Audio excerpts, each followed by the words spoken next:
characteristics of politics in the 1990s was that governments that were elected, they all had a book. So Jean Chrétien had his red book, and Mike Harris had his 19th Revolution, and in 1999 in Nova Scotia we had what became known as the Blue Book.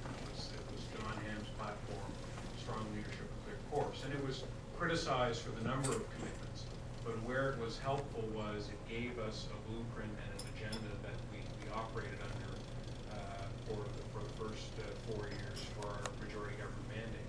One of the commitments in the Blue Book was to make it the law to have a ministerial code of conduct. And we brought that in by way of resolution in the fall of 1999, and then we actually put it into a statute as an amendment to the Members of Public Employees Disclosure Act in the fall of 2000. But you know, we had our issues in our first year, a couple of issues that were raised. One was questions around what role did Premier Ham play in influencing a cabinet loan to the harness racing industry, because his campaign manager was the general manager for a race race. When that issue broke, the Premier immediately directed all of the information to Justice Merlin Nunn, who's the Conflict Commission. And whenever we had conflict issues that came up, we didn't wait around. We got that letter off to Justice Merlin Nunn. We tracked him down if he was on a golf course somewhere south because he was a part-time retired justice.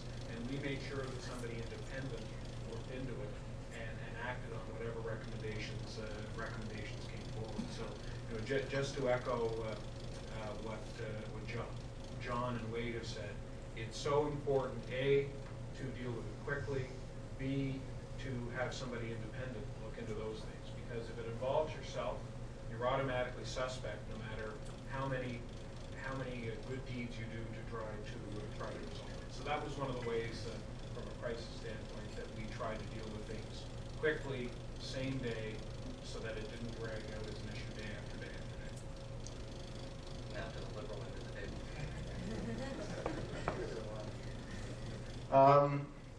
It's been very interesting listening to my fellow panelists here, and they're all right. I mean, actually, it started, I think, when Wade first said about the why do you go into the job, and it's a great way to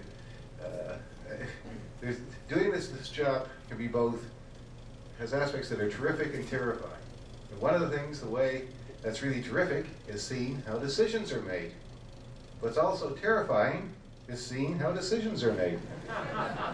I remember once Dr. Steve Parker came to visit me at one time when we were there, and he said, "Pete, how's it going?" I said, "Steve, it's perfect for me. I get to make dozens of ill-conceived decisions every day." And did, and this leads us into the statement at hand. And actually, my shortly former partner and longtime friend Peter Halpin would be better equipped to answer this, because when we worked together at the CCL group at the time, Peter's sobriquet with the media was Dr. Death. Remember, Peter, back every time there was a quote he did a lot of crises.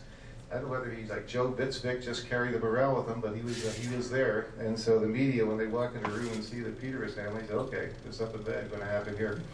But getting back to this situation, when you're in the position, there are really two types of crises that you're going to deal with. Now, when I was with the Premier, obviously the major one was the unfortunate incident of Swissair 111. Now, there's a crisis management thing that you're expected to address at that time. The good thing is you have a superb government staff, and the folks within Communications Nova Scotia and the various of the departments related, and their staffs did a magnificent job. As a matter of fact, I think Michelle, there's still a really good video presentation out on that exists, and exactly how to, and I've used it in teaching. The key thing there is that you want to make sure that your Premier, who's your spokesperson, doesn't seem to be taking some sort of, I guess maybe advantage would be the term I'd use here. There's a time where you show up, you look like you're aware of what's taking place, but you don't want to make it look as if this is some sort of perverse opportunity for unusual or unnecessary presence. What's the crisis that we've described, and often what takes place when you're in the Premier's office, are internal.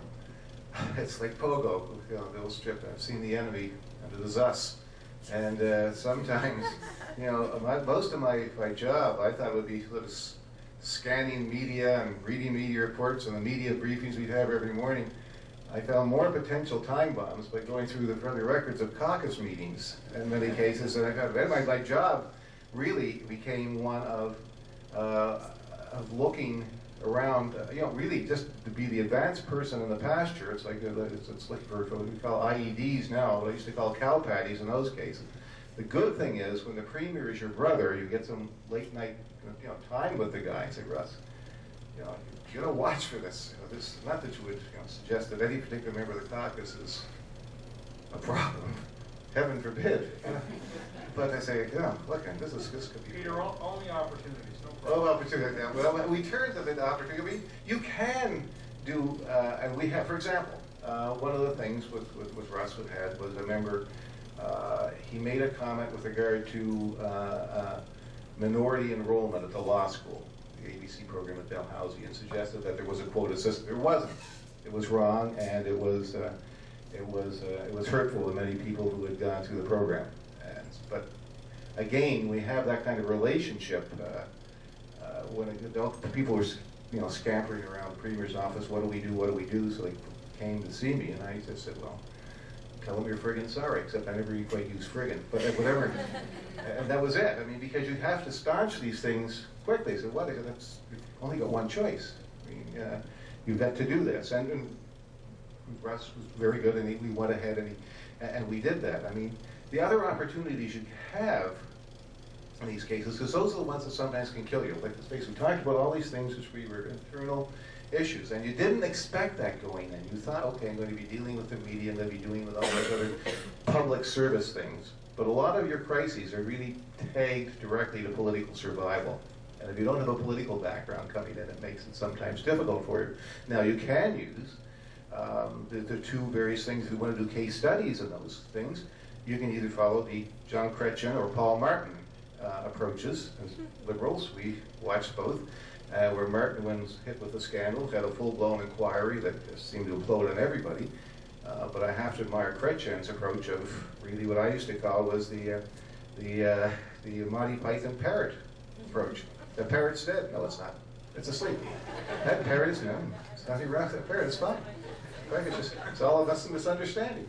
And you have to look in the annals of Canadian political history who came out better at that candidate. So you basically say, you know, I don't know whether you say that people, you know, they're stealing from their expense accounts. No, they're not.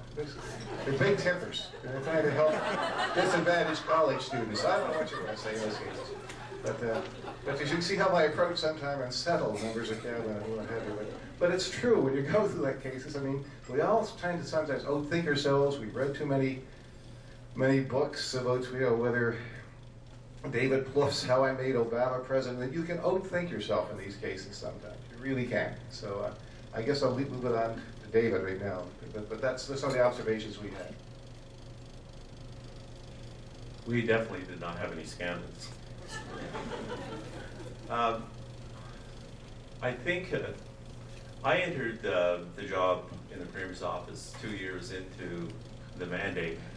At that time, he was the Premier Savage was facing a leadership review that year, which was a crisis in itself. But more, and the fact that I was even there indicated it was a crisis, because in December, the communications director, the chief of staff, and the deputy premier were all sort of asked to leave the office, or left the office, I should say, of the premier, and 3 new people came running in, and one of them was me. So there was really a crisis of confidence going on. In addition to that, there was a huge budget crisis. Budget deficit was something like $470 million, and the premier and his cabinet were very busy cutting budgets everywhere. I mean, hospitals closed or were cut back. Civil service salaries were rolled back. It was just a series of cuts. On top of that, we had a premier who, to put it mildly, was not that well liked. he was regarded by so many people as being aloof and a bit stubborn. Two things which I found out by working for him were not true. He was a medical doctor, and he came in, and as doctors will do, he took a look at the patient. It's very sick. Nova Scotia is a very sick province at the moment. And he then prescribed a cure. And the cure was, we got to stop spending money. In fact, we've got to find some new sources of money. And he really didn't, or his government really didn't look for second opinions. They just basically went in and did their cuts, thinking, well, if we do them early, it's like most governments, you do your bad stuff early and then do some good stuff in your last 2 years to try to reclaim some territory. But unfortunately, that never really happened in the 4 years because he wasn't really well liked. He never really was able to get any traction. One thing that we did do is we said we've got to stop cutting, and we've got to start looking for other ways of dealing with the deficit. And of course we came up with, there's only two ways of doing it: either cut spending or you find new sources of funding. And in this case, the answer precipitated more crises. And the first was, of course, the toll road. There was a great demand upon us to fix the highway up to between Toronto and Amherst, and the engineers told us that if the province did it, it would take 12 years to build it, piecemeal. So we came up with the idea of privately building the toll road. It was built in about 1.5 years or 2 years, and but it caused a lot of damage to because people, Nova Scotians aren't the quickest to jump on innovative government.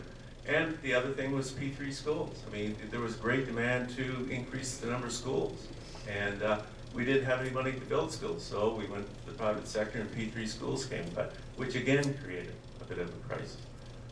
So it was, I would say the whole time I was there, there was no really one big main crisis. It was really just basically trying to do our best to put the Premier in a better light, and eliminate some of the budget cutting that was going on, and by being creative.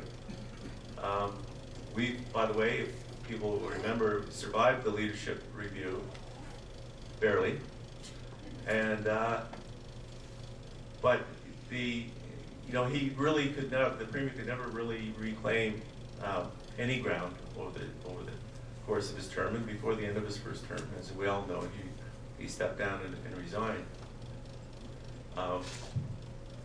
Which ended my crisis, but then gave Peter his crisis. So, David, can you take us through the days leading up to his resignation? Rumors are circulating that he's made a decision or he's making a decision. Ranks start closing in terms of answering questions around that, and then take us through the management of the public unveiling of his decision to step down. It happened very quickly.